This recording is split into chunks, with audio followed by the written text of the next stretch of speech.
It's Wednesday, September 4th. I bought some SPY 558 puts here at 650, and I was going to scale out at 8, but I decided to cancel that. And instead, I scaled out at 766, almost a little over a point higher to set up a no risk trade.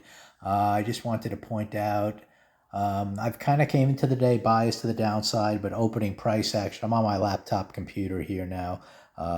So I was doing this kind of remotely. But anyway, opening price action kind of started up as I discussed on previous videos where I bought Netflix and it moved up a little bit, but I was still biased to the downside the entire way. It only came really to the halfway point of yesterday. Then it kind of came down, one pullback, paused. And then once you had this shooter bar here, this to me was the time to buy puts here and see if we were going to now take out the lows of the day and the lows of yesterday.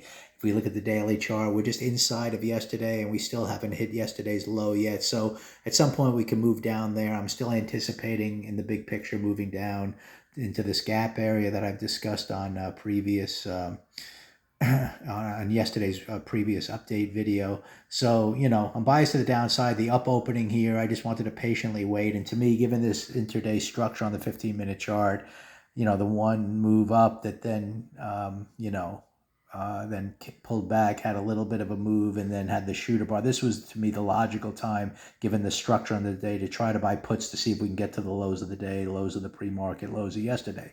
I discussed how I bought Netflix earlier in the day at this blue line, and I kind of exited the entire position at this upper blue line, and I shot a video on that. It's just been going sideways ever since. So now I'm at no risk on the SPY. We'll see if it gets to the lows of the day. That's kind of the target here at this point.